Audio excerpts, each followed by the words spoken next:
I just finished watching a great documentary.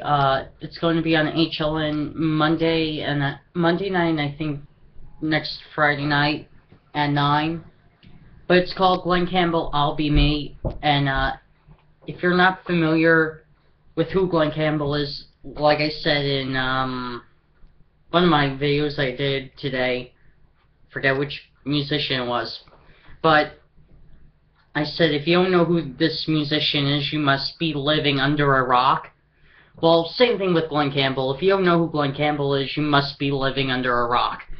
Because Glen Campbell is not only an inspirational artist musically, he sung a song about anti-Vietnam, even though he was more in the area of the conservatives at the time that was necessary, and Jimmy Webb, who was his songwriter for that song, was completely against it.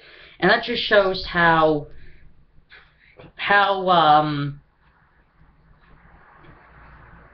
brilliant of a musician Glen Campbell is, because he took Jimmy Webb's song and he respected his friend's position on Vietnam, and he sung the song because he didn't want to disappoint his friend, and he didn't. And it's one of those songs from the 60s, which is still memorable to this day.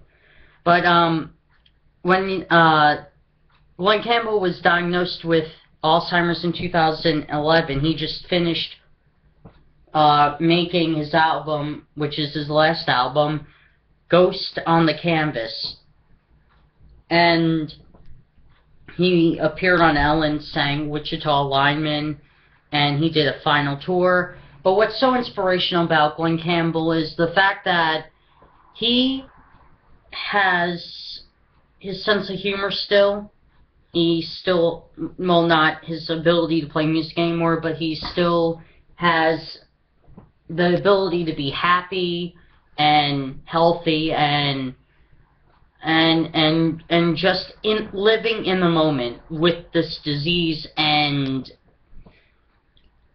he's basically, through his bravery, showing, and people who suffer from this disease tend to normally give up, but Glen Campbell is basically saying you could either do something about it or do nothing at all.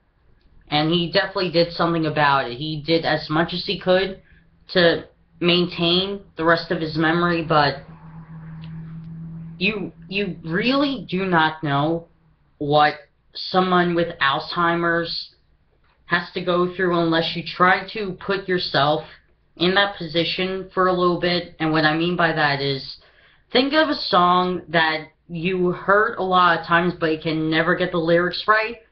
Sing the lyrics up to the point where you cannot, for the life of you, remember those lyrics, and keep trying to get those lyrics right.